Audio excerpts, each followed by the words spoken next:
Al mensaje le he puesto Camino a la Navidad, parte 1. Así que hoy quiero compartir esta primera parte. La segunda va a ser el 22 de diciembre, pero hoy va a ser como un preámbulo, una introducción de lo que es la Navidad, el camino a la Navidad. Y es que hoy estamos 24 de noviembre, ya estamos a un mes de la víspera de Navidad, exactamente un mes. Así que esta es como la recta final, esta es como la etapa final para prepararse camino a la Navidad. Así que es un buen momento para este mensaje. Así que hoy quiero contarles algunos datos históricos, culturales, acerca de muchas cosas que están alrededor de la Navidad, que muchas veces tal vez nosotros hacemos, tenemos, celebramos, que tal vez no sabemos el trasfondo histórico.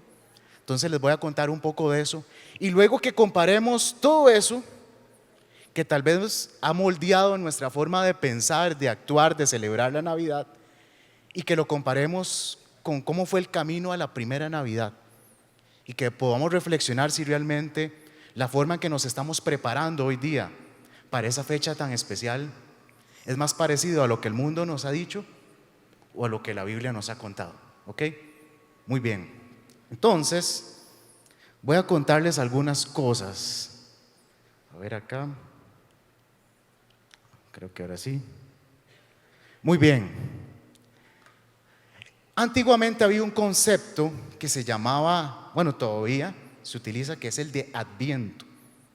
Yo es que conocí mucho de la doctrina católica, no sé si les he contado esa historia, pero yo estuve en un colegio católico, en el Don Bosco.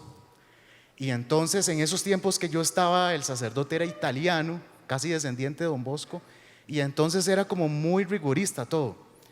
De hecho, yo tenía que recibir lecciones de religión todas las semanas, tenía que confesarme todas las semanas.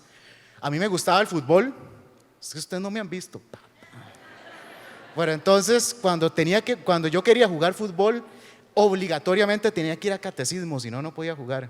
Entonces uno estaba con los tacos ahí, ¿verdad? Quemándose, ¿verdad? Bueno. Entonces, pero sí aprendí muchas cosas. Entonces, una de las cosas que aprendí fue sobre el Adviento, porque hasta monaguillo me tocó ser algunas veces. Entonces, la palabra Adviento significa llegada o venida. Y es el tiempo de preparación a la Navidad. En el año litúrgico católico es 4 domingos antes de la Navidad. Es decir, empieza el otro domingo, el Adviento. Es el domingo 1, 8, 15 y 22. Muy bien, ese es el Adviento. Antiguamente, los luteranos alemanes fueron los primeros que introdujeron el concepto de la corona de Adviento. La corona. Entonces era esa corona de pino que se utilizaba, que tenía candelas, y que luego la Iglesia Católica lo cambió un poco, porque ellos le pusieron candelas, son 3 candelas moradas, una candela rosada y la candela blanca del centro. Entonces las candelas moradas significan espera, la espera. Luego viene la rosada, que es la de la alegría, y luego viene la blanca, que es el ciro, que es la que se enciende el día de la Navidad. Entonces, antiguamente el Adviento era un tiempo de preparación. Era un tiempo para que la gente se consagrara, para que la gente ayunara, orara y esperara la Navidad. Lo que pasa es que con el tiempo, esta tradición que al principio tenía un origen religioso, se fue cambiando y le fueron agregando algunas cosas. Por ejemplo, ese que está ahí abajo es un calendario de Adviento alemán. Y el que está arriba es un calendario de Adviento francés. Entonces, por ejemplo, en Francia se pone un calendario como esos, que es como una casita y cada día es una ventanita. Y entonces los niños cada día abren una ventanita y reciben un regalito o un dulce. Entonces, esa fue como una tradición que se empezó a hacer en Europa. Y ya entonces ya se cambió la corona por ese tipo de cosas. Lo que pasó también con la corona es de que muchos le quitaron las velas, le pusieron adornitos y se convirtió en la corona que se pone en las puertas, ¿verdad? Que es la que muchos tienen, ¿verdad? Que eso viene de los romanos. Se dice que los romanos ponían coronas en las puertas de sus casas para traer la salud, el bienestar. Entonces de ahí viene también esa tradición de poner coronas en las puertas. Luego lo otro bien interesante, ¿quiénes tienen medias? Con el nombre y todo. ¿De dónde viene esa tradición? Esa tradición viene de San Nicolás. San Nicolás, la historia de San Nicolás es bien interesante porque es como una mezcla de realidad y leyenda, porque hay muy poca información de quién fue San Nicolás. De las pocas cosas que se saben es que fue un hombre que fue obispo y que vivió en lo que hoy es Turquía. Y hay una leyenda que dice que había un hombre que tenía 3 hijas. Entonces dice que él había enviudado y se quedó con las 3 hijas y que eran muy pobres, tan pobres que no tenían zapatos y que entonces cuando tenían que caminar por la nieve tenían que utilizar unas medias muy gruesas que obviamente se les mojaban y que ponían al pie de la chimenea para que se secaran. Lo que dice la historia es de que ellos eran muy pobres y un día San Nicolás les echó dinero en esas medias y ellos nunca supieron quién fue y ahí inició la tradición de poner medias de San Nicolás. Entonces, lo que San Nicolás es conocido en Europa sobre todo como el patrono de los niños y de los marineros, porque lo que se dice es que los marineros tomaron el cuerpo de San Nicolás que estaba en Turquía y cuando ya vino toda la invasión de los musulmanes se lo llevaron para Bari en Italia. Y ahí es donde está una de las principales iglesias de San Nicolás, en Bari, en Italia. Ahora, la historia de San Nicolás es bien interesante, porque, lo otro que no les conté es que en Europa también se celebra el 6 de diciembre, el día de San Nicolás. Eso marca el inicio de la Navidad de muchos países europeos y los niños reciben regalos ese día. Y ahí es donde se volvió costumbre lo de las medias. Ahora, hay otras historias de San Nicolás. Por ejemplo, en Países Bajos, Holanda, hay una historia que dice que todos los años San Nicolás toma un barco desde España y llega a Ámsterdam y se baja y lo acompaña un ayudante que se llama Zwarte Piet y que cuando se baja se monta en un caballo blanco que se llama Américo. Y entonces la leyenda cuenta que fue ahí cuando él empezó a repartir regalos a los niños, ayudado por su caballo blanco y por su ayudante. ¿Qué fue lo que pasó? Que los colonos holandeses llevaron esa tradición a Estados Unidos, a Nueva Ámsterdam, que eventualmente iba a convertirse en la ciudad de Nueva York. Entonces, la palabra que ellos utilizaban para San Nicolás en neerlandés era Sinterklaas. Sinterklaas, eso es en neerlandés. Entonces, cuando ellos llegaron a Estados Unidos, el anglicismo, la forma en que el inglés se tradujo de cierta forma a Sinterklaas, fue Santa Claus. Y ahí inició la historia de Santa Claus. Entonces, de San Nicolás viene la historia de Santa Claus. ¿Qué fue lo que hicieron? Que cambiaron, en vez del gorrito de obispo, le pusieron un gorrito de Navidad. Al caballo lo cambiaron por un reno. Y al ayudante lo cambiaron por un duende. Y entonces quedó eso, ¿ya? Santa Claus, ¿ya? Y entonces así fue la historia. También se le llama Papá Noel en otros países. Papá Noel viene del francés, porque en francés Navidad es Noel y papá es Père. Entonces Père Noel, entonces se tradujo como Papá Noel. Entonces en algunos lados es conocido como Santa Claus y en otros como Papá Noel. Y entonces de ahí viene la historia. Y entonces, ¿qué fue lo que pasó? Que la historia de San Nicolás no era como muy bonita, muy atractiva. Y entonces se creó la historia de Santa Claus. Era que vivía en el Polo Norte y que tenía un taller de duendes y todo el asunto, ¿verdad? Entonces de ahí viene la historia. Por si no la sabían, ya saben la historia de Santa Claus, ¿verdad? Hay otras tradiciones que también vienen de Europa. La del cascanueces. Los cascanueces se hacían en Alemania de madera. Pero lo interesante es que los cascanueces eran regalos para que la gente pusiera en las casas para espantar los malos espíritus. Esa era la función de los cascanueces. De hecho me llamó la atención porque hoy salí de la casa puro de mañana del condominio donde yo vivo Y salgo y veo que hay dos personas a un lado y al otro. Y yo, ¿quiénes serán? Y eran dos cascanueces gigantes que habían puesto. Y yo, bueno, ya es que susto me llevé. Yo. Entonces de ahí vienen los cascanueces. Y luego también de Alemania tenemos la tradición de los pasteles y de las galletas de Navidad.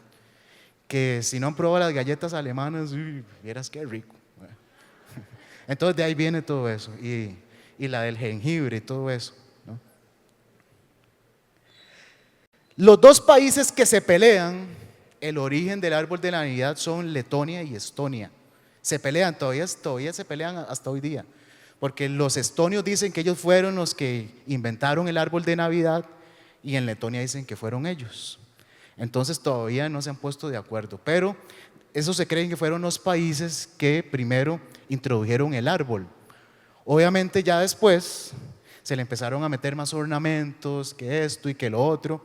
Pero el árbol más famoso hoy día es este, el del Rockefeller Center en Nueva York, que se volvió más famoso por Mi Pequeño Angelito 2, Mi Pobre Angelito 2. Ustedes no ven esas cosas, les estoy contando, ¿verdad? Porque ahí fue donde Kevin se encontró con la mamá cuando se perdió, ¿verdad? Entonces, pero me han contado. Entonces eso es un árbol muy famoso y hoy día obviamente los árboles son un símbolo muy importante de la Navidad. Ahora bien, en Estados Unidos lo que marca el inicio de la temporada navideña es lo que se conoce como el Thanksgiving o el Día de Acción de Gracias, que de hecho es este jueves que sigue. Ahora bien, en Estados Unidos la tradición del Día de Acción de Gracias viene en esa foto que ven abajo. Es una foto de la que se cree la primera cena de acción de gracias que hubo, porque la historia cuenta es de que venían unos colonos peregrinos que se toparon con unos nativos y compartieron comida. Y entonces a partir de ahí nació la tradición de la cena de acción de gracias y ya luego el platillo principal, el pavo. Y entonces de ahí nació la cena de acción de gracias, que es una fecha súper importante en Estados Unidos, que fue Lincoln, el presidente Abraham Lincoln fue el que la declaró como día de fiesta nacional y feriado, y a partir de ahí es una de las fiestas más tradicionales. Entonces en Estados Unidos ese es un día feriado, es un día donde todas las familias se reúnen, porque en Estados Unidos es muy común que la gente viva lejos por trabajo, por estudios. Entonces ese es el día que las familias se reúnen, toman la cena y agradecen. Lo que pasa es que alrededor de la cena de acción de gracias se han creado un montón de otras tradiciones. Por ejemplo, el desfile que es muy famoso, el desfile de Macy's en la calle 34 en Nueva York, que es donde es un desfile muy famoso porque se utilizan globos gigantes de personajes. Y ese es el desfile que marca la cena de acción de gracias. Entonces la gente se reúne, toma la cena, ve el desfile, ve fútbol americano, porque ese día también hay partidos de fútbol americano en Día de Acción de Gracias. Y entonces es todo un evento a nivel nacional en Estados Unidos y para ellos ese es como el inicio de la Navidad, de la temporada navideña, el Día de Acción de Gracias. Y al día siguiente es otra cosa que se volvió otra tradición, que es el Black Friday.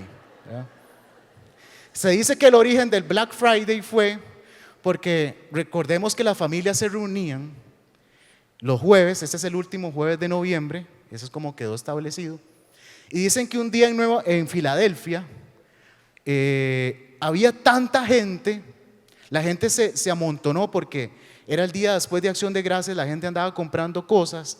Pero en Estados Unidos son tan fiebres del fútbol americano que ese día había un partido que era entre la Fuerza Armada y la Fuerza Naval. Y entonces dice que eso fue una cosa increíble, la gente no cabía, fue una locura. Y entonces fue a partir de ahí que nació el Viernes Negro. El Viernes Negro, que al inicio era una cuestión muy de Estados Unidos, pero que luego cuando surgió las compras en línea, eso se disparó, ¿no?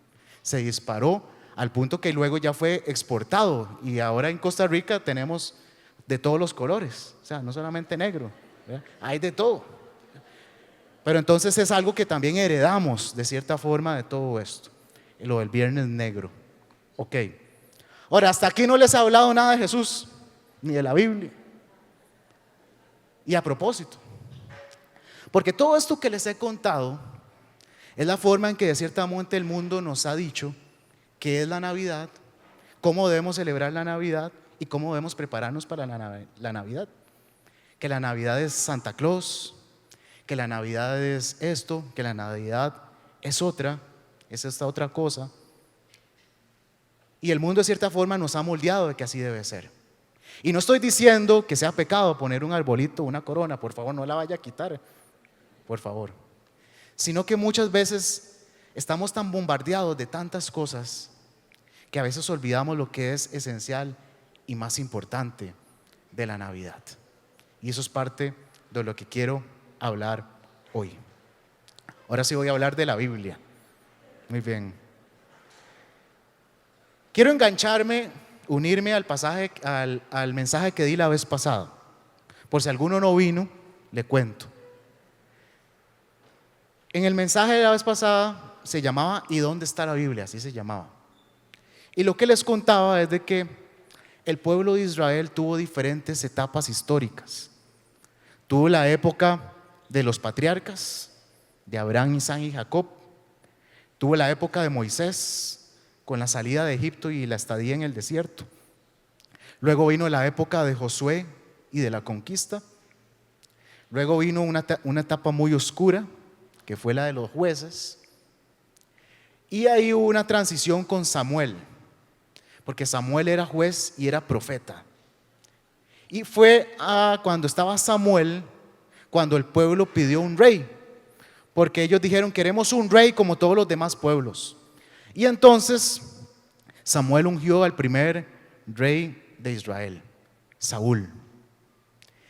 Y desde ahí todo empezó mal, porque Saúl, la Biblia nos cuenta que desobedeció a Dios y Dios dijo: voy a poner a otro rey conforme a mi corazón. Y ese rey ungido fue David. Ahora, David no reinó de una vez, porque David tuvo que huir muchos años de Saúl, que tuvo una crisis de celos, porque David había matado a Goliat y todo el mundo quería a David, y entonces él lo persiguió muchos años, hasta que finalmente llegó David al trono. Y con David y con Salomón fue cuando Israel tuvo su época dorada, por decirlo de alguna manera.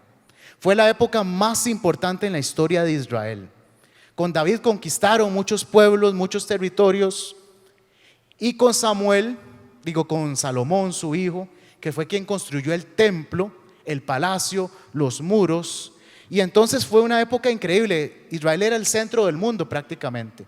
Todo el mundo quería ir a Israel, no solamente para ver el templo, que era una maravilla arquitectónica, sino para escuchar a Salomón, quien se decía era el hombre más sabio del mundo. Y era increíble en una época donde no había redes sociales, donde no había radio, donde no había televisión, donde no había nada. La fama de Salomón se extendió hasta África. Y una de las historias más célebres es que dice que la reina de Etiopía en África fue a visitar a Salomón para escucharlo, por todo lo que había escuchado. Hasta ahí parecía que todo iba bien. Empezó mal, parecía que iba bien. Pero al final de su vida Salomón cayó, y luego de Salomón el reino se dividió en dos.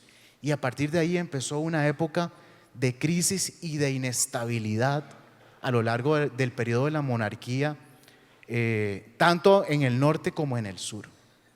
Eso que les ponía ahí es una muestra de lo que fue la inestabilidad en esa época. Porque cuando uno lee el libro de Crónicas, cuando uno lee el libro de Reyes, esta es la tónica. Eres un rey malo, un rey bueno. Un rey malo, parecía que se ponían de acuerdo, ¿verdad? Un rey malo, un rey bueno. Un rey malo, un rey bueno. Se pasaban en eso. Y el problema era que no avanzaban, porque cuando llegaba un rey bueno tenía que gastar todo su tiempo, toda su energía tratando de arreglar lo que hizo el rey malo, y no avanzaban. Siempre era lo mismo. Era un patrón de inestabilidad. Un patrón de inestabilidad. Y algo que les compartí ese día es que eso es algo en lo que nosotros podemos caer, en un patrón de inestabilidad. Siempre estar siempre en ese sube y baja, que no nos permite avanzar, que no nos permite crecer.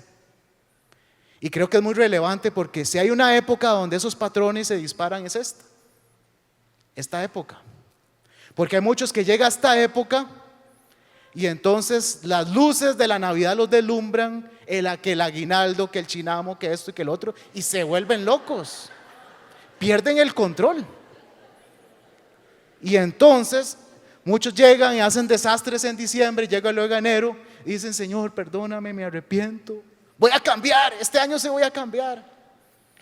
Y sigue repitiendo el mismo patrón año con año, con año y con año. Nosotros podemos caer en esos patrones. Que no sea así en nuestra vida. Amén. Muy bien. Entonces, les contaba que, por ejemplo, nos detuvimos en el rey Josías. Josías fue un rey que le tocó gobernar siendo un niño, porque su antecesor murió prematuramente por un golpe de estado. Él era un niño que le tocó gobernar Judá y tuvo que invertir gran parte de su vida, muchos años, tratando, como les decía, de limpiar todo el desastre que habían hecho sus antepasados. Dice que tuvo que hacer toda una gira por todo Judá, quitando los lugares altos, los ídolos. Y cuando finalmente, después como de 6 años, volvieron al templo para arreglarlo, y estaban ahí tratando de arreglar el templo, fue cuando se encontraron la ley. El pueblo había perdido la ley por años y ni se habían dado cuenta. Estaba en el fondo de los escombros de los ídolos que habían metido en el templo. Y fue cuando Josías dijo: tenemos que volver a la ley, tenemos que volver a celebrar la Pascua, tenemos que volver a los caminos de Dios. Ahora, lo que le pasó a Josías fue que al final de su vida tuvo que enfrentar a los egipcios. Llegó el faraón de esa época, que se llamaba Necao, y le dijo: Josías, vengo aquí contra ti, te aconsejo que no vayas a la batalla. Lo que Josías no sabía es que esas palabras del faraón eran un mensaje de Dios. Él no lo discernió de esa manera. Y entonces dice que se le ocurrió una idea. Dijo: no me voy a vestir como rey, voy a ir como incógnito, como si fuera otro soldado. Y dice que se fue a la batalla y que una lanza perdida lo hirió y lo mató. Y murió Josías. Y entonces vinieron sus hijos a reinar, y lamentablemente se repitió el mismo patrón que se venía repitiendo. Otra vez reyes malos que hicieron lo malo ante los ojos de Dios. ¿Cuál fue el problema? Que los descendientes de Josías se tuvieron que enfrentar a los babilonios. Fueron los que tuvieron que enfrentarse a los babilonios. Y los babilonios sitiaron la ciudad, destruyeron el templo, el gran templo, lo destruyeron completamente, destruyeron los muros, destruyeron toda la ciudad, se llevaron cautivos a la gran mayoría de la población judía, y fue cuando empezó el cautiverio, lo que conocemos como el cautiverio de los 70 años. Así que Israel, que en su momento fue y Jerusalén, que fue la ciudad más importante en el mundo, era una ciudad destruida y desolada. Eso fue lo que pasó. Tuvieron que pasar toda una generación para volver a reconstruir todo, las ruinas. Y fue cuando vino Zorobabel, que fue quien reconstruyó el templo, cuando vino Nehemías, quien reconstruyó los muros, cuando vino Esdras, quien vino a traer otra vez la ley de Dios, y empezaron otra vez de cero. Vamos otra vez. Y bueno, en esos tiempos Dios también envió profetas. En todo este tiempo de los reyes, Dios envió profetas. Algunos los escuchaban, a otros no. A la mayoría, de hecho, no los escuchaban.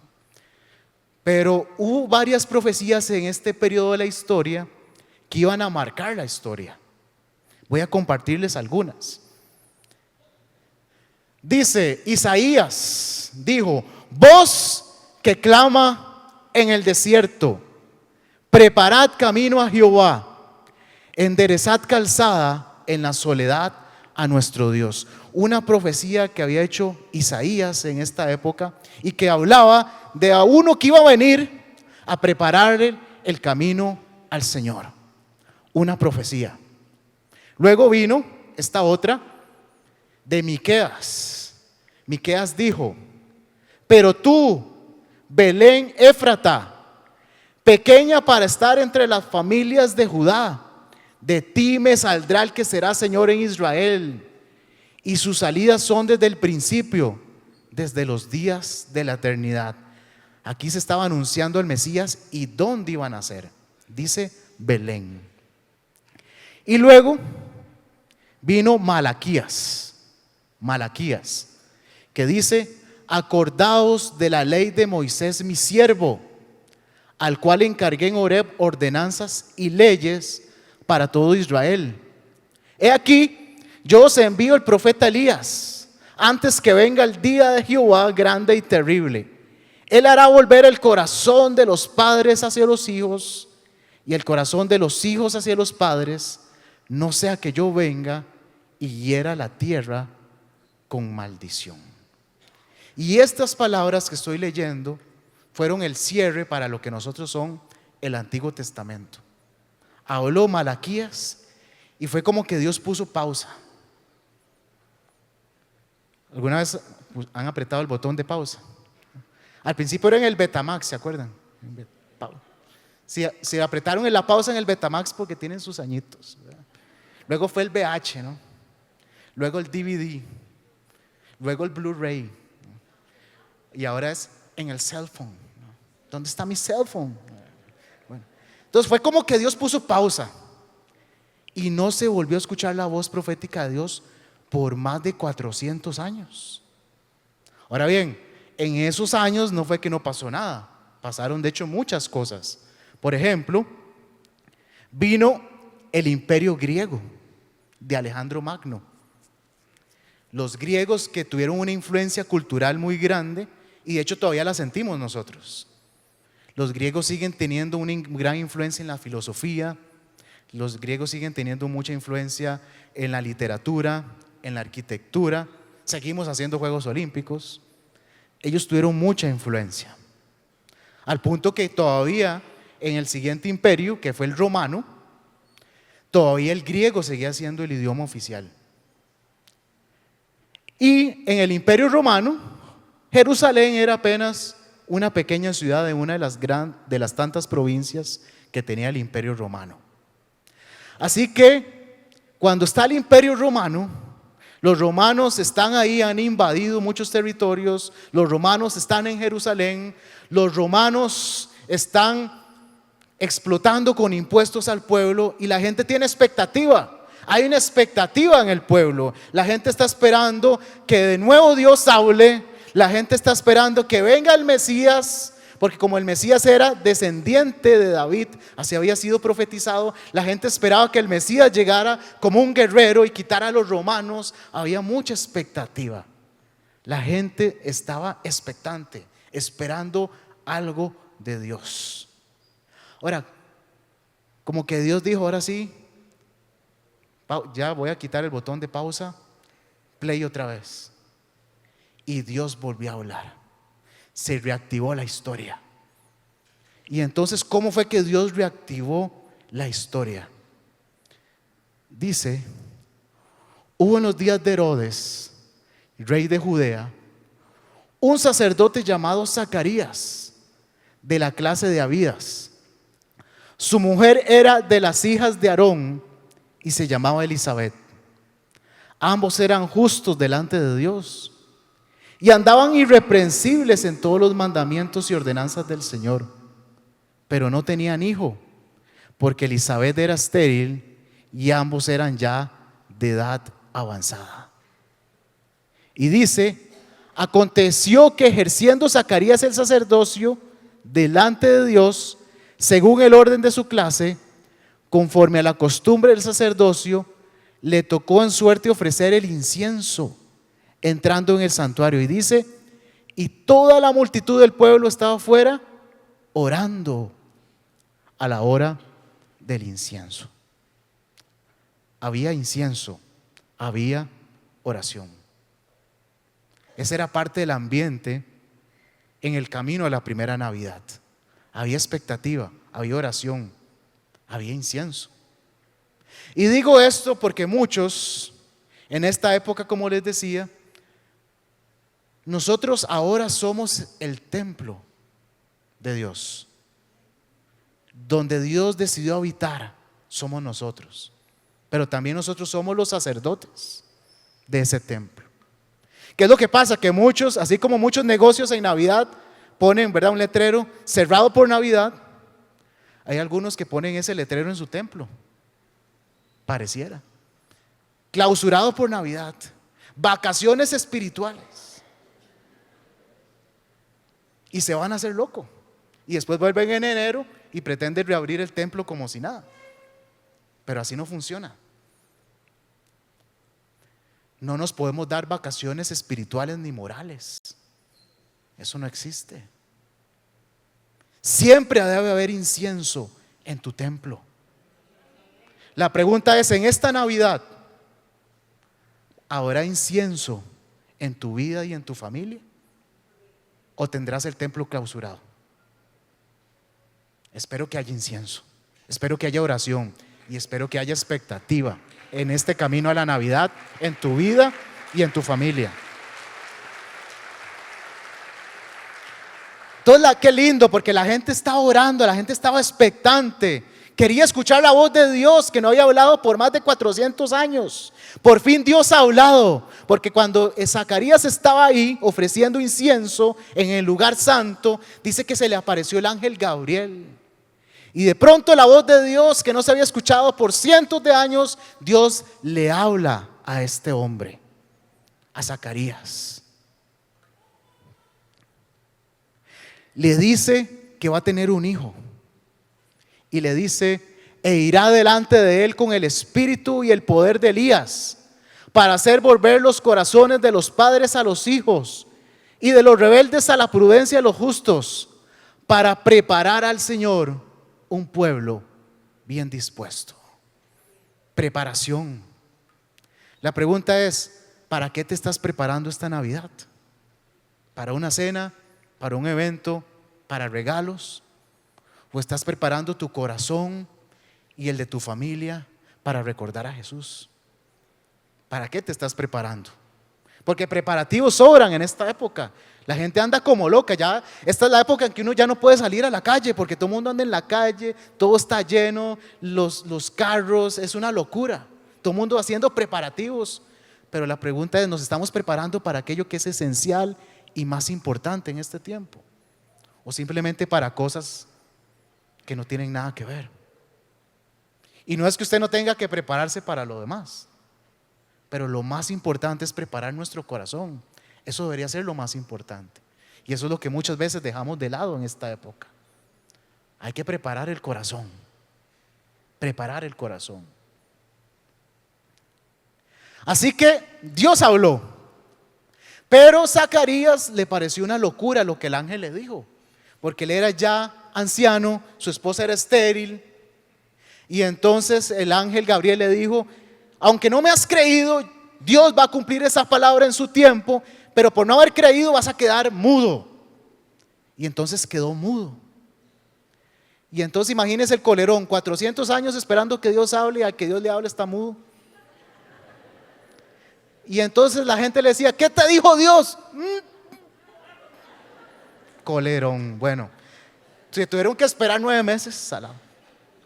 Así que, pero en ese interín, dice que Dios, el ángel Gabriel le habla a Zacarías y luego le abre a una jovencita llamada María. Tú vas a ser la madre de Jesús. Y entonces queda embarazada Elizabeth, queda embarazada por el Espíritu Santo María. Que el camino a la Navidad más bonito ese, ¿no? Y entonces dice que un día María va a visitar a Elizabeth. Dice, y aconteció que cuando oyó Elizabeth la salutación de María, la criatura saltó en su vientre. Y Elizabeth fue llena del Espíritu Santo y exclamó a gran voz y dijo, bendita tú entre las mujeres y bendito el fruto de tu vientre, ¿por qué se me concede esto a mí, que la madre de mi Señor venga a mí? Qué lindo, dice que los niños estaban en el vientre y saltaban, llenos de alegría, llenos del Espíritu Santo. ¿Por qué nos alegramos en esta época? ¿Por las fiestas, por los adornos, o nos alegramos porque el Hijo de Dios vino a este mundo para morir por usted y por mí. ¿Por qué nos alegramos? Deberíamos alegrarnos más que por las luces y todo eso, que no estoy diciendo que es malo, pero lo que debería llenarnos más de alegría es Jesús, porque su nacimiento partió la historia en dos y también partió nuestra historia, porque hay un antes y un después de Cristo en cada uno de nosotros, y eso debería llenarnos de alegría, de gozo, hacernos saltar de alegría como saltó Juan el Bautista en el vientre de su madre, porque sintió la presencia de Jesús. Así debería ser en nosotros. Eso es lo que debería alegrarnos más.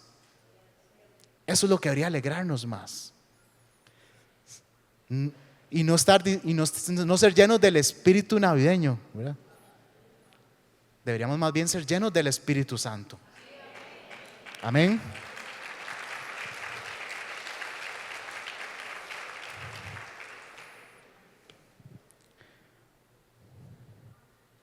Niño, ficha.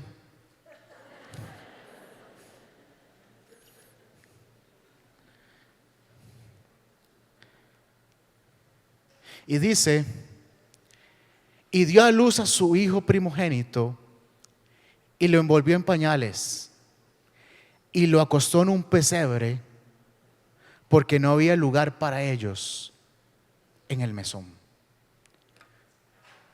Recordemos que María había quedado embarazada y una orden desde Herodes de que iba a haber un censo. Y cuando vi un censo, todos tenían que devolverse a su lugar de origen. Entonces era complicadísimo para muchos. Pero en el caso de José y María, más complicado porque María ya estaba a punto de dar a luz. Y no es que María iba en el asiento trasero del carro con aire acondicionado, en un burro, en un viaje de días. Incómodo, difícil, complicado, peligroso. Y tuvieron que hacerlo. Y lo más triste es que llegan, están buscando a alguien que los hospede. Y uno diría, o sea, es una mujer embarazada a punto de dar a luz. Alguien va a tocarse el corazón y les va a dar espacio. No pasó. Nadie les dio espacio. Nadie les dio hospedaje. ¿Qué tuvieron que hacer? Irse a una cueva donde metían a los animales para protegerlos del frío. Y ahí fue donde nació nuestro Salvador. No había espacio. Pongámonos de pie.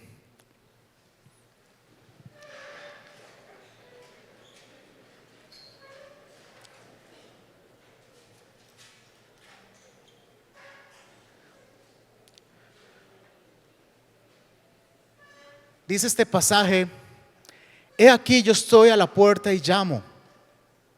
Si alguno oye mi voz y abre la puerta, entraré a él y cenaré con él y él conmigo. Este pasaje es un pasaje que muchas veces se ha utilizado con fines evangelísticos. Le decimos a la gente: Dios está tocando la puerta de tu corazón, ábrele. Y no está mal. Gloria a Dios si alguien le ha abierto la puerta de su corazón a Cristo con este pasaje.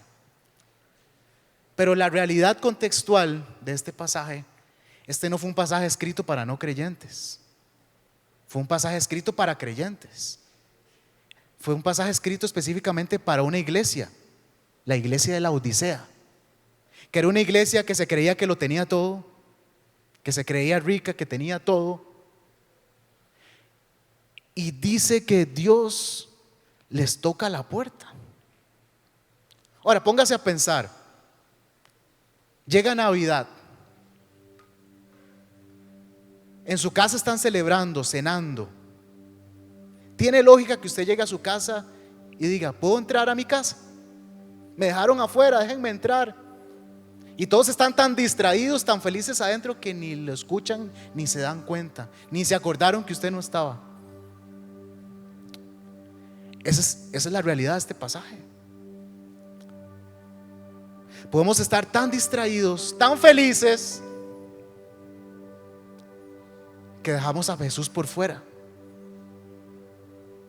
Y aquello que decíamos ahora, porque uno dice: ¿y cómo dejaron a María y a José sin campo? Y nosotros en la Navidad podemos hacer lo mismo. Estamos tan distraídos con tantas cosas como veíamos al inicio, que puede llegar la Navidad y Jesús afuera. Puedo entrar a la cena de Navidad y nosotros, jingle bells.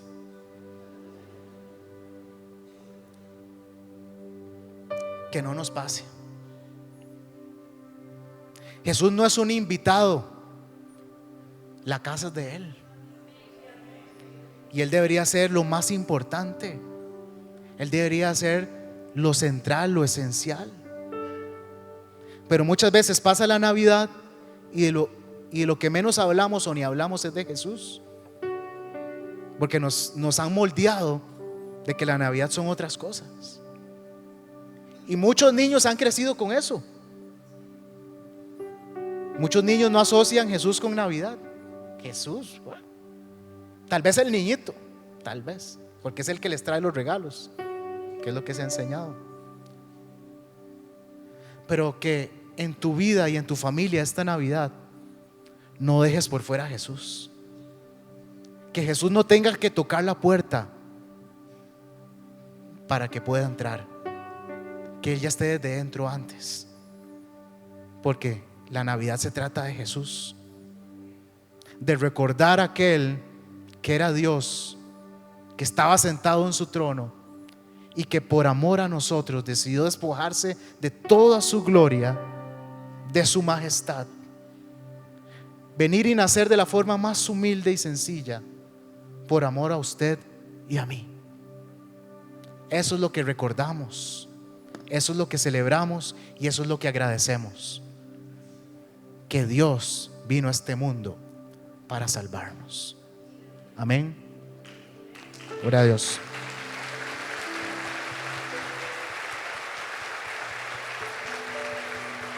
Señor, quiero orar. Vivimos en un mundo que nos bombardea de muchas cosas bonitas, agradables, no vamos a decir que no,